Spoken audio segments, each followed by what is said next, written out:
The next great level, Atul Keshav, who's the chairman for the USIBC, um, what is this next big level? Have we already taken this big step that Atul Keshav is talking about? I mean, the Predator drones, the jet engine technology. I mean, I'm at a lack of words here. The Prime Minister is supposed to go for a dinner to the White House as well later on in the evening. Has that big step already been taken? Are we witnessing that big step? Kabir, let me give you one small statistic that will in fact explain a lot of things. One is that our arms dependence on Russia is now from 2017 from 67%, it's come down to 45%, all right? The United States has an arms share in India's defense market by around 11%. France has got around 29% and the rest is in fact Israel. Do the math.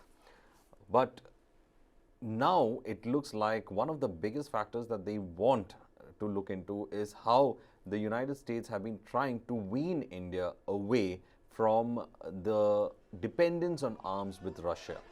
All right. And they have been doing it systematically.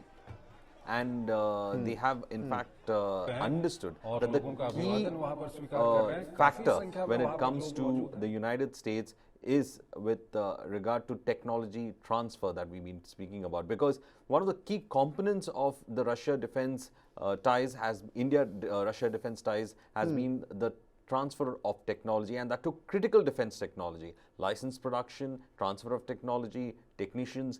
There's been so much of a strategic cooperation with the Russians, and the United States has realized that there is no point in not looking into India's strategic needs by trying to cut off that kind of technological appeal that they were looking at.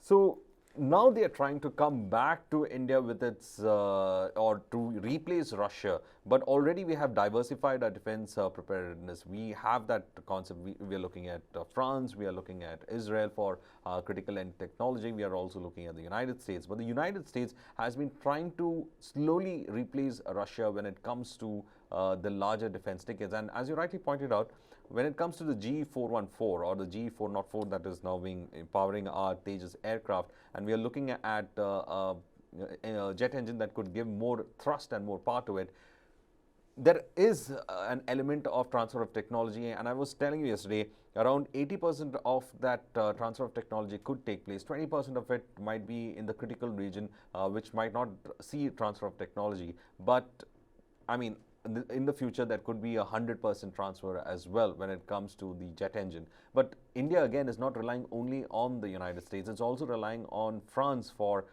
this jet engine transfer of technology as well. It is in collaborative mode with the French as well. Well, after the Russians, I think the French are our biggest, lenders when it comes to well, the French and the Israelis keep changing. I mean, one of the military import, depending on the. But is this also a bid to cut off the dependence on Russian arms and armament? No, it has been our policy not to put all our eggs in one basket. And we will continue to have a relationship with Russia. We will have critical technologies with Russia. But Russia also, please understand, as a country, Russia has always respected what India's sentiments were. It has never sold critical arms to its rival like Pakistan.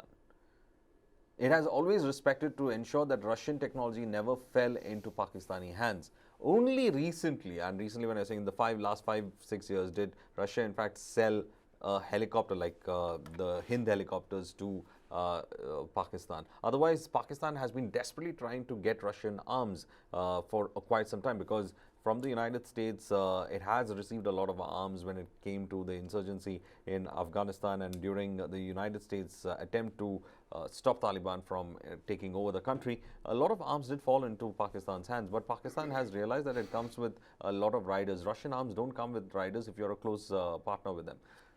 So into this is where the United States is trying to navigate itself, because it has realized that the principal dependence of India with regard to Russia is when it comes to arms, and the critical factor has been the transfer of technology. And of course, India has stuck to the fact that India has not shared any of the technology that it has licensed to use with any of them. It is not a country that is, or rather we have given the confidence that we are not a country that we will share critical defense technology with any information and other technology with the other countries or rivals of the powers that share this technology. So it's a credibility that has been built over the last 75 years. So the United States has come to the point in trusting India with critical technology. Absolutely. And that is a huge, huge shift that we are seeing.